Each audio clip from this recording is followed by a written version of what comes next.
آئی ہے اس کی کیا ریزن ہے اور یہ کیوں ہوئی، ان گروپس کو یا ان فیکٹر کو ٹارگٹ کرنا جس کی وجہ سے یہ ڈسٹربنس آئی ہے، اس کو ہم بولتے ہیں آؤٹ لائر انالیسس، یعنی identify errors in the data collections. Clear ہو گیا، سمجھ آ گئی؟ یعنی آپ نے یہ دیکھا تھا کہ گروسری کی شاپنگ اچھی خاصی ہو رہی ہے، ایک ویک میں سپوز 10,000 کی ہو رہی ہے، تو نیکسٹ ویک میں ہو سکتا ہے کہ یہ 1,000 سے بھی کم ہو، اس کا جو آؤٹ پٹ 1,000 سے بھی کم ہو. تو اب اس میں جو ایرر آیا ہے، اس میں جو ڈسٹربنس آئی ہے، کس کی وجہ سے یہ آیا، اس کو ٹریک کرنا ہمارا آؤٹ لائر انالیسس میں آئے گا. سیکوینشل پیٹرن انالیسس، اب یہ بھی نام سے ہی ظاہر ہے. سیکوینشل میں ہوگا کیا کہ آپ یہ دیکھیں گے کہ جو ڈیٹا آپ کلیکٹ کرتے ہیں اس میں پہلے گھنٹے میں، یا یہ کہہ لیں کہ اگر ایک مال کی مثالیں لیتے ہیں، بار بار وہی دے رہا ہوں میں، ایک مال کی مثالیں لیتے ہیں کہ ایک مال میں اگر ایک دن میں شاپنگ ہوئی ہے 10,000 کی، آپ یہ دیکھتے ہیں کہ اس 10,000 کی شاپنگ میں پہلے گھنٹے میں کتنی ہوئی، دوسرے میں کتنی ہوئی، تیسرے میں کتنی ہوئی، چوتھے میں کتنی ہوئی، یعنی کہ سیکوینس سے آپ ڈیٹا کلیکٹ کرتے ہیں. کلیئر ہو گیا؟ تو اس کو ہم بولیں گے سیکوینشل پیٹرن انالیسس. ٹھیک ہے، sequential pattern analysis might reveal trend in environmental system such as climate condition. ابھی کلائمیٹ کنڈیشن کی بھی ہم ایگزامپل دے سکتے ہیں کہ کلائمیٹ، یہ دیکھتے ہیں کہ اگر کسی ڈیٹا میں فرق پڑا ہے تو اس میں کلائمیٹ کنڈیشن کا کتنا اثر ہے، یا یہ کہہ لیں کہ کلائمیٹ کنڈیشن بھی آپ کو پتہ ہے ایک سیکوینس میں چینج ہوتی رہتی ہے. نیکسٹ ہم دیکھتے ہیں ڈیٹا کیوبس کیا ہوتے ہیں. Data where whose the capability of presenting data in the form of data cube data where from multiple purposes. وہی بات ہوگی کہ آپ یہ ڈیٹا کو، میں جیسے مال کی مثال دے چکا ہوں آپ کو کہ ایک دن میں آپ ایک سیکوینس میں پہلے آپ نے دیکھا کہ 1,000 کی شاپنگ ہوئی، دوسرے گھنٹے میں دیکھا 3,000 کی ہوئی، چوتھے میں دیکھا 5,000 کی ہوئی. اب دیکھیں ڈیٹا، سپوز ایک ہی چیز کے بارے میں ڈیٹا کلیکٹ کر رہے ہیں، سبزی ہی کے بارے میں سپوز کر لیں ہم کہ اس کے بارے میں ڈیٹا کلیکٹ کر رہے ہیں، لیکن اس کی شیپ چینج ہوتی جا رہی ہے. پہلے گھنٹے میں کچھ اور تھی، دوسرے گھنٹے میں کچھ اور تھی، تیسرے میں کچھ اور تھی، چوتھے میں کچھ اور تھی، اینڈ سو آن. تو اس فنامنا کو ہم بولتے ہیں ڈیٹا کیوبس. ٹھیک ہے، ملٹیپل ڈائمینشن، یعنی جب ڈیٹا ملٹیپل ڈائمینشن شو کر رہا ہو تو اس ڈیٹا کو ہم ڈیٹا کیوبس کا نام دیتے ہیں. ہوپ فلی سمجھ آئی ہوگی آپ کو. اب آگے ڈیٹا بیس ٹیکنالوجی ہے. ڈیٹا بیس کی ٹیکنالوجی نے ہمیں پتہ ہے کہ ہماری زندگیوں پر بہت زیادہ اسپیکٹس، پہلوؤں پہ اثر کیا ہے، اثر انداز ہوئی ہے. ٹھیک ہے، پہلے ہمارے پاس لائبریری ہوتی تھی مینول قسم کی. اب ہمارے پاس اگر ایک لائبریری میں دیکھیں تو ہر بندے کا ریکارڈ ہوتا ہے. تو جب کوئی بندہ لائبریری میں جاتا ہے تو لائبریرین کو پتہ چل جاتا ہے کہ فلاں بندہ کس قسم کی بک کو پڑھنے کا شوقین ہے. تو یعنی اب آٹومیٹڈ لائبریری سسٹم پلیس ہو گیا ہے.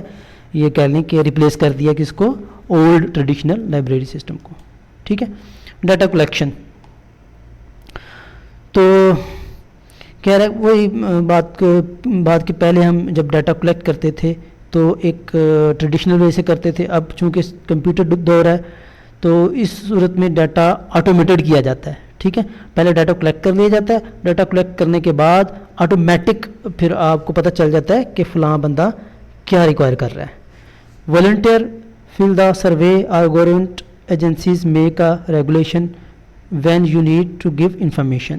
However, the database technology is being automatically retrieved. Database technology میں آپ کو پہلے بتا چکا ہوں کہ اگر ایک بندہ آتا ہے تو اس کے بارے میں آپ کو ڈیٹا تو مل چکا ہوا ہے.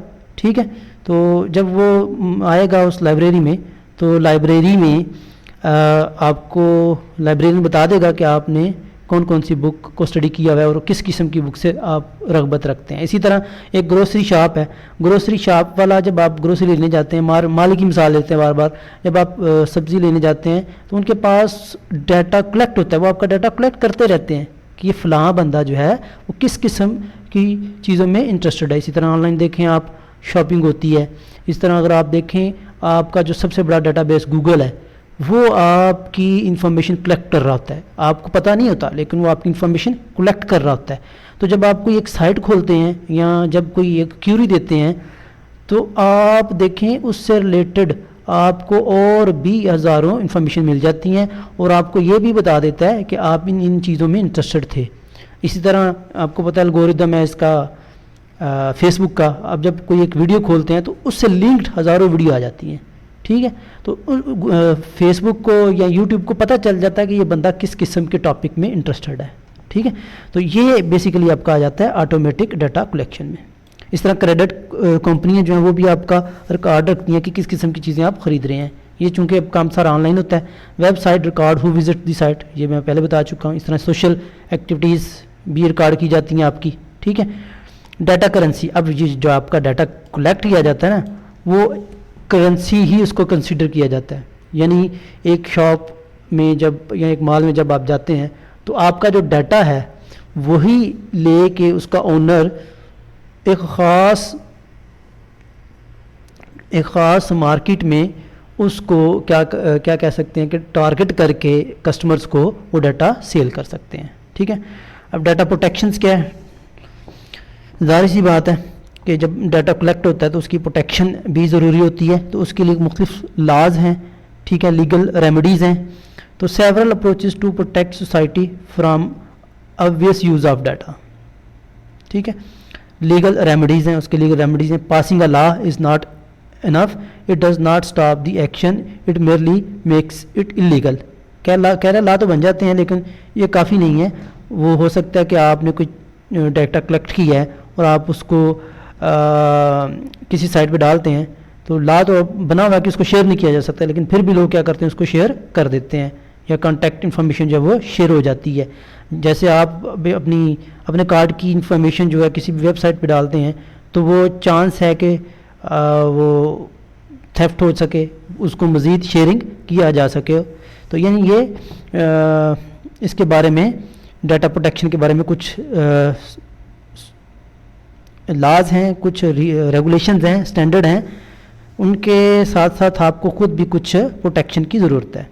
کہہ رہے in early 1990s it was public opinion that ultimately stopped major credit bureaus from selling mailing list for marketing purposes. یعنی یہ کہہ رہا ہے کہ 1990 میں کہ کچھ میل جو تھیں مارکیٹ میں وہ شیئر کر دی گئیں، ٹھیک ہے. اس طرح گوگل ڈسکنٹینیو اٹس گوگل بز، کہہ رہا ہے کہ گوگل نے گوگل بز سوشل نیٹ ورکنگ تھی وہ 2011 میں اسی وجہ سے کیا کر دی، بند کر دی.